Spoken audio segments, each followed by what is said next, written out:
Be a Peacemaker by Alexander Bell. Now, to every argument, there are at least two sides, and each of those arguing their perspective will usually believe that theirs is the correct one.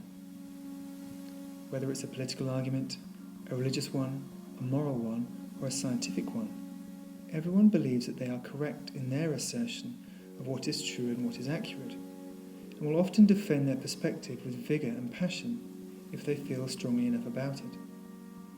And aggression can easily come into the picture when either side believe in their own righteousness with such fervour that they are willing to fight for the triumph of their own ideas. But there is a higher truth to all arguments, which is actually a moral truth. It is peace. People often seem so willing to forego peace and embrace force and anger in the pursuit of proving themselves to be right. Yet as soon as they do so, they have lost the larger argument. They have foregone the higher truth, which is the transcendent truth of peace, forgiveness, and humility. The peaceful, those who do not resort to aggression, coercion, or force, and who do not promote such tactics as a means to win an argument, they stand strong on the ground of compassion, humanity, respect, tolerance, and humility.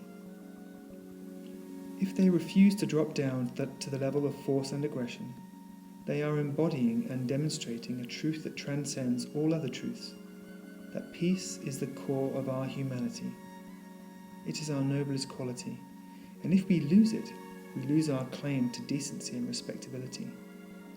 We become like savages. We join the fighting crows, and we are supposed to be soaring above them like an eagle. Unfortunately, there are people in this world that like conflict, that like hostility, and they consciously engage in generating it. If someone is trying to make you feel angry and hostile towards other people, as politicians sometimes do, then they are not a peacemaker. They are a warmonger. They are not attempting to heal the divide between humans. They are increasing it. And this is humanity's greatest problem now. Societies are polarizing and anger is growing. Right now, you can make a conscious decision to be part of the solution by turning away from anger, blame, and aggression mentally, because this is the only way that the solution manifests on a wider scale. Millions of people, one by one, deciding to choose peace, in their thoughts first, then in their words and actions.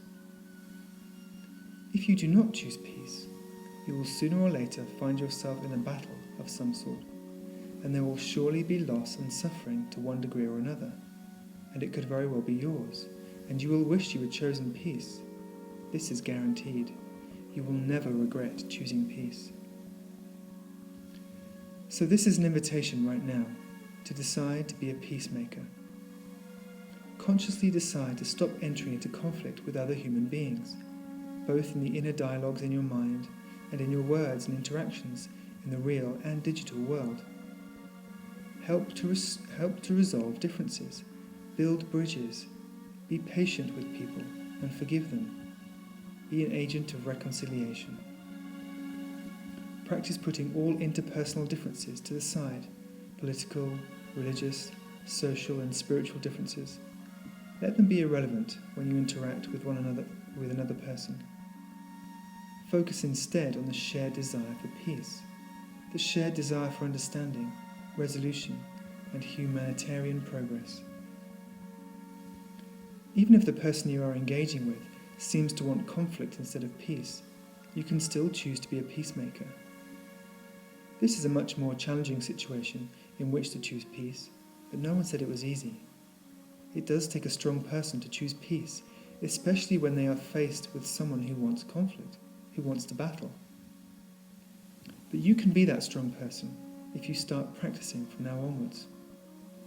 You will not be perfect immediately. You will get triggered. You'll lose your patience, lose your temper sometimes. You will feel indignant and angry sometimes. Your ego will undoubtedly want to rise up and strike when confronted by the ego of someone else. But at those times, you have to remember you have a choice, and it is a crucial choice. Either you fuel the fire of conflict, or you pour on the water of peace. Only one of these choices enables us to evolve, which is what we're being called to do now, at this very challenging time in human history. Thank you.